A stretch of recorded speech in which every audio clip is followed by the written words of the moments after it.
So we have made it through another year in this decade.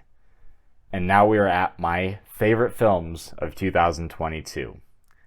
Here's what's interesting. In 2021, I had all the content that I needed to make a worst of the year list, but not enough to make a best of the year. This year's the opposite. There's so much good to talk about, but not enough bad.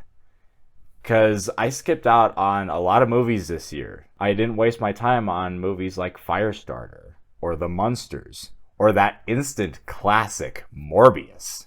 Instead, I decided that my homework would be making this list, which I had a lot of fun making, and you'll notice that I named my video The Best Films of 2022 and not Top 10 Best, because I have several honorable mentions, starting with Puss in Boots: The Last Wish.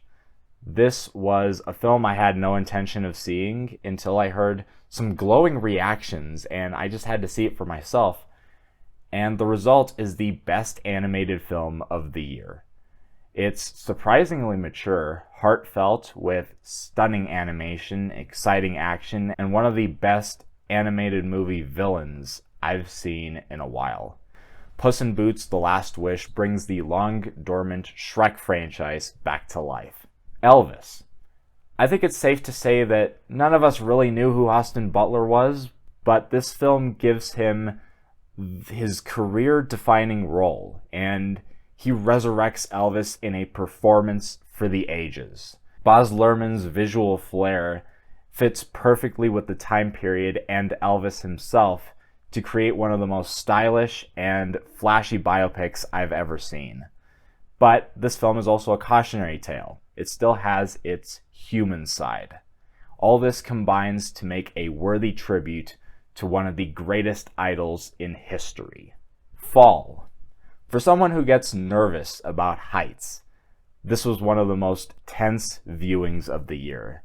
There were shots that made my palms sweat, and the ambiance had me consistently on edge. And with just enough intrigue with the characters to make a survival story told in one location interesting.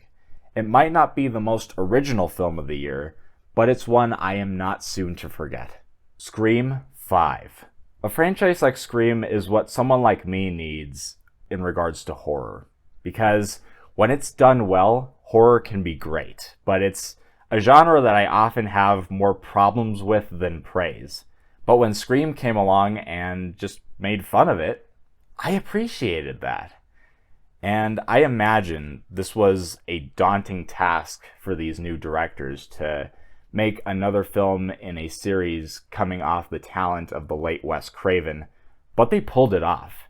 This film is just as fun and witty as before, and it fits with the current state of horror. Even though the legacy characters aren't on screen as much as I thought they would be, the new cast works surprisingly well, and I was especially impressed with Melissa Barrera, whose storyline is filled with so much great potential that when the film ended, an interesting thought came to mind, something I would never dream of saying to any other slasher franchise. Give me another one. Bullet Train was a blast at the movies, amplified by watching this in a large crowd, laughing and reacting at the same stuff that I did. It's funny, it has colorful characters, it's unpredictable. There are a lot of scenes that seem to go in one direction and then the film just takes a hard turn somewhere else. Action that explodes off the screen as much as the vibrant colors. And to top it off, this film has an awesome rendition of Holding Out for a Hero. If you haven't seen Bullet Train, treat yourself. Nope. Jordan Peele's latest is one of his best, and with the IMAX used, maybe his most ambitious yet.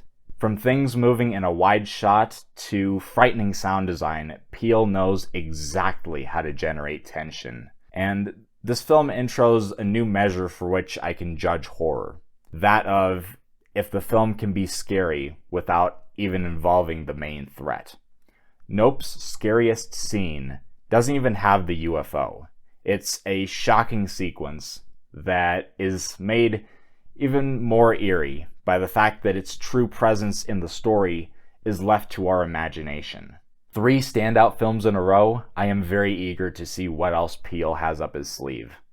And finally, the unbearable weight of massive talent.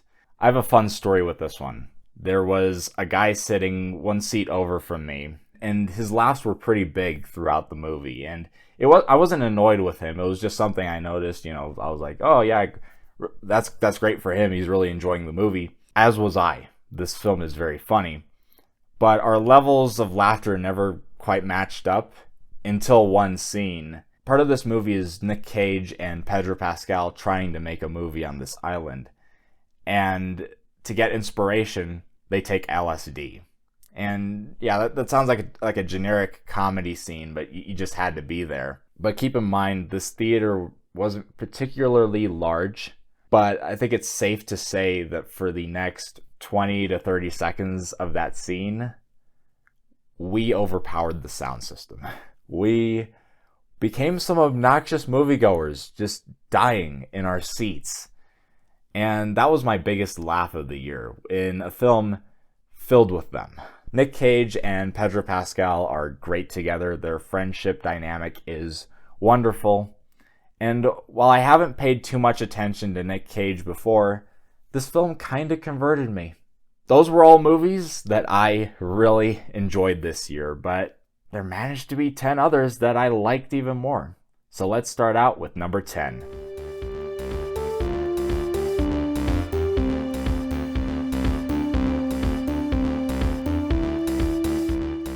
As soon as I saw the trailer for Violent Night, David Harbour playing Santa, where he's thrown into a die-hard scenario where he has to be an R-rated action hero, I knew I had to see that. David Harbour, as usual, is great, and he proves that he's not one of those actors that just plays the same character each time. His performance doesn't feel like Hopper from Stranger Things, nor does it feel like the Red Guardian from Black Widow. It's its own thing. The film delivers a character that, despite the violent edge, the alcoholism, the changes to the lore, it still feels like Santa. From a sequence that plays like R-rated Home Alone to Santa taking down countless bad guys with a hammer, the action is brutal and so much fun. One scene in particular involving Santa, one of the villains, and a chimney is nothing short of a Mortal Kombat fatality. But despite all the bloody violence, this film still gives you the heart, the feeling of a Christmas film. And in my opinion, this film is destined to be a holiday classic in the coming years.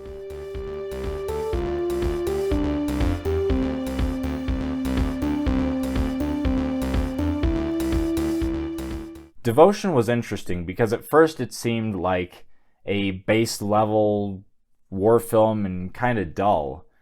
But after one scene with Jonathan Majors, things started to look up. And despite the familiarities, this film delivered a compelling story. Jonathan Majors and Glenn Powell play 2 pilots during the Korean War who become friends in the midst of racial discrimination. They work really well together. There's a bunch of charisma, and by the end, their friendship goes in some powerful directions. I believe this is the first time I've really seen Jonathan Majors, but after seeing this, I am so excited to see what he can bring to Kang in the MCU. And part of me is jealous of Glenn Powell, because between this movie and Top Gun Maverick, he's flown so many planes this year.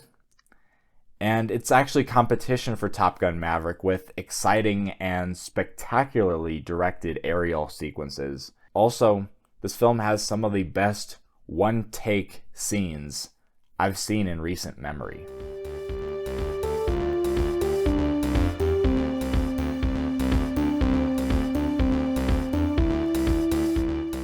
Doctor Strange and the Multiverse of Madness is my favorite MCU film in 2022, and it still has some of the most memorable moments of the year. With the increasing quantity of films in this franchise, hoping for something fresh has become a trend between Marvel fans. But with legendary director Sam Raimi returning to direct his first comic book movie since the original Spider-Man trilogy, our prayers were answered. Raimi brings his unique style to make a multiverse story that, at many points, is appropriately bizarre, that serves as the first of the franchise to be considered horror. The action at times is Raimi getting as close to that R rating as Kevin Feige will allow him. There's imagery that feels like Raimi going back to his Evil Dead roots. But the film's real superpower is the villain. That, no spoilers, I still have to review this film as part of my MCU review series. But in a franchise with really good villains like Thanos and Loki, this one has the potential to top all of them. I loved everything they did with this character. It's both entertaining and riveting. And though this film has its issues, it might not be one of the best of the franchise. It might be one of the most rewatchable.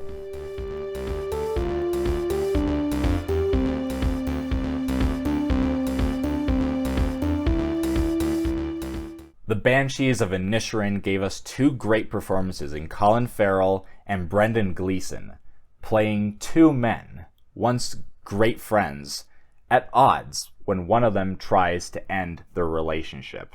If you read the synopsis, you can see how this story could become a melodrama. But what I liked about it is that this film is very realistic in its portrayal of friendship. It's not Hollywoodized. That's not to say that nothing crazy happens, because at points in the story the characters make choices that leave you shocked, but the film is actually very quiet. It takes its time telling you its story, making you observe this relationship between these two men slowly spiral out of control. While the pacing at times may be affected by this, it leads to a thought-provoking experience. But despite being of a more introspective tone, the script is also very funny, at times darkly so, and it can be viewed as much a comedy as a tragedy. However, the tone doesn't feel disjointed. The laughs and the drama belong together, and it leaves you with a film that can entertain while asking serious questions at the same time.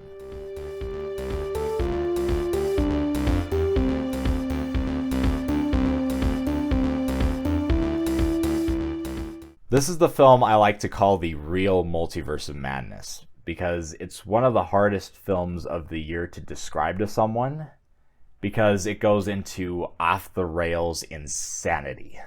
While Doctor Strange went more horror with the multiverse, Everything Everywhere All at Once goes the extreme comedy route, and it actually beats the MCU for the best portrayal of a multiverse. While Doctor Strange used a portion of its multiverse potential, this uses 200% of it. It's nothing short of an acid trip. The directing team named Daniels stops at nothing to make you laugh, no matter how physical, increasingly random, and at times heavily fourth wall breaking each subsequent scene becomes. There's hardly a moment where they didn't nail it. There's a scene where characters go to a universe where the versions of them are rocks, and when they talk, subtitles appear. You're not going to get that anywhere else. And it made for a film that was very unpredictable. But maybe the film's biggest success is that, despite the insanity, it still tells a deeply emotional story with great characters. A woman getting to see through the multiverse all the different versions of her, all the directions she could have led her life, and questioning her own. A mother reconnecting with her daughter. Through what seems like magic, Daniels pulls this weight off without it having to feel forced. And even though the film didn't work for me as well on rewatch, knowing every crazy thing that would happen, making the pacing at times feel a bit long, I'll always remember the first time that I saw it. And like I mentioned before, though I'm not an extreme fan of horror, the next three films are actually in the horror genre.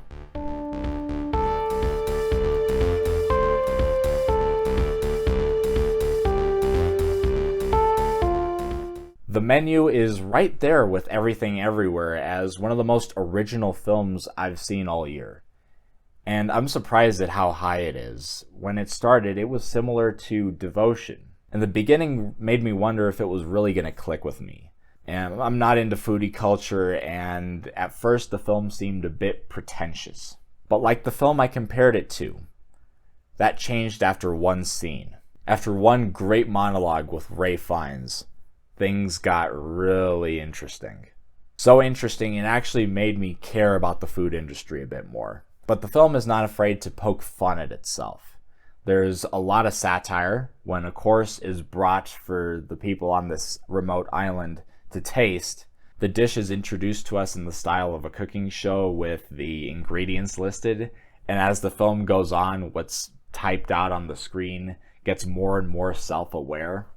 However, the movie is still horror, and the kitchen is actually a unique setting for a horror movie. The film can transition very well from being satirical to having moments of shocking violence. The cast is really good. Anya Taylor-Joy, as usual, gives it her all, as well as Nicholas Hoult, who I've enjoyed seeing ever since he played Beast in X-Men First Class. Ralph Fiennes gives us yet another great villain in his career, a chilling performance that surprisingly also has a subtle shade of sympathy. And the film is not just about food culture. It touches on the relation of an artist to their artwork and the frustration of their work not being fully appreciated. And it's a film that can reach more people when you actually think about it. At times, the message resonates with me. With that, if you avoided this film because it didn't seem like your thing, give it a try. You may find something to appreciate.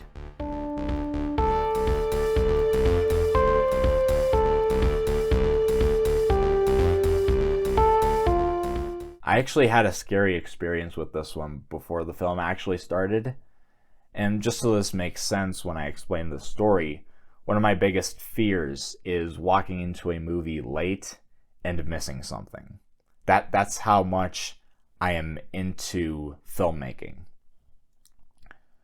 But I was sitting in my seat, I watched all the trailers only to find out I walked into the wrong theater. And I walked into the theater that was showing Jurassic World Dominion. I dashed out of that theater, and fortunately I found the correct one. They were still playing the trailers. But it was just a tense moment because that really never happened to me. Scott Derrickson's The Black Phone has some excellent child performances. One of them in Mason Thames, who's playing a kid named Finney, who gets kidnapped by a child killer played by Ethan Hawke, who is also very good. And though the film is thriller, of course, one of my favorite genres, this film is equally interested in its main protagonist. There's quite a bit of time on Finney's life before the plot is really set into motion. You see his abusive father, bullies at school, and the fact that he's afraid to stand up for himself. And when he gets abducted, he has to go on this coming-of-age journey, and when that arc ended, it gave me some of the most satisfaction of the entire year. Madeline McGraw steals a lot of scenes as his younger sister, who has a surprisingly foul mouth for being an 8-9-year-old, and my theater, including myself, found it hilarious every time. There's also the supernatural element. I didn't see the trailer, so it was a surprise, and it's an interesting idea that made the film stand out. I was enthralled by The Black Phone. I can't wait to see what Scott Derrickson does next.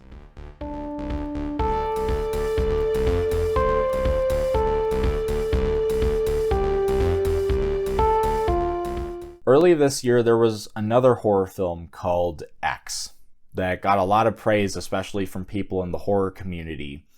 And I made it all the way into September when I heard that there would be a prequel to that film, and that's when I finally saw X. And X, though I could respect, it's not the horror I gravitate towards because it had characters I barely cared about and a central plot that I cared about even less. But I was still interested to see what Ty West would do with a prequel to the killer of that movie. And I'm glad I did because this is my favorite horror film of 2022. It has the usual elements of a slasher, the gore, interesting kills, one of which is my favorite kill of the year, a tracking shot involving an axe. But these horror elements come as the result of a character study led by an Oscar-worthy Mia Goth as Pearl, a girl in 1918 who feels trapped on her family farm because of ambitions of being a star, while having some violent tendencies. And this is a film like Joker, watching a character slowly go more and more off the deep end. Mia Goth brings different layers to her performance. You feel bad for her because of her situation, but you can also feel intimidated. She's a character that can be sweet, but also get very cold. And back to what I said about Oscar-worthy, there's a scene where Mia Goth gives an emotional monologue that is 4 to 5 minutes of one unbroken take. My eyes could barely leave the screen. And the film ends in a similar shot that plays through the credits. And it's one of the most unforgettable final shots of this decade. This, the black phone, the menu, is what horror needs to be like more often. The next two I saw a couple of times each. Ones that I thought were great the first time that I saw them, but I just loved even more on rewatch.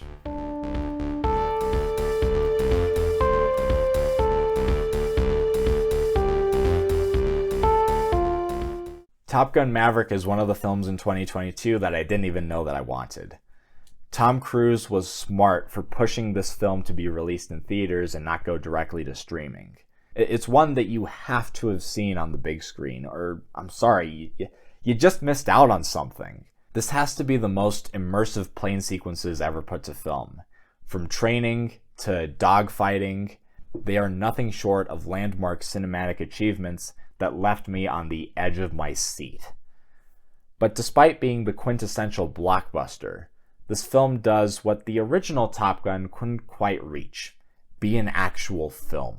While the original certainly has merit, for the most part it's 80s cheese. But Top Gun Maverick is as interested in its characters as its spectacle. It's a sequel that's not just there to make money, which it made truckloads of, but because it has a story that needs to be told. It shows Maverick and how the events of his past are still affecting him all these years later. He has this tension-filled relationship with the son of his dead friend. And to top it off, Val Kilmer makes an appearance in a powerful scene that got me every time. And this is something I noticed about the film on rewatch. Similar to how if X didn't exist, Pearl would practically be the same movie. My opinion is that Top Gun Maverick can stand on its own without that original film. And unlike a film like, say, Avengers Endgame, where it benefits from the buildup of a franchise, all the emotions I had for Top Gun Maverick originated in Top Gun Maverick. This is not only one of the best action movies ever made, it's also a sequel for the history books.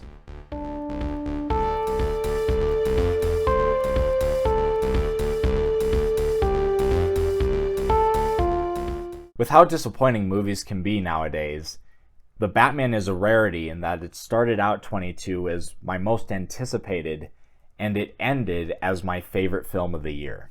It's the only film in 2022 that I would honestly call perfect. Maverick came close, but it had some very small pacing problems during the front half. I heard that this was Matt Reeves' dream film, and it shows in every frame, character, and plot point. It is a meticulously crafted masterpiece. He likes little puzzles, doesn't he? So meticulous. Like he's been planning this his whole life. I made a review for this film recently, and it was almost half an hour, and even that didn't seem like enough because afterwards, I just thought of several things in rapid succession that I could have talked about. This is a film that's so good. It makes part of me worried about the Batman 2, because it feels like the only direction Matt Reeves can go from this is backwards. But the other part of me realizes that this level of craft has a master plan behind it. Practically every piece is close to being, or is my favorite version of it in this lore.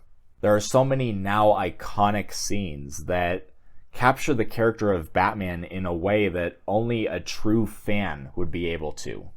And I gave this months of thought. So this is not me just being excited. This is my favorite Batman movie. And it's possibly the best film noir since David Fincher's Seven. So without question, The Batman is my #1 movie of 2022.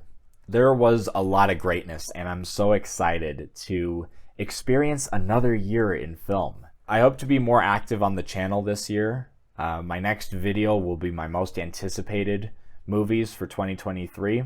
Leave your own top 10 best of 2022 lists in the comment section below, and I'll catch you next time.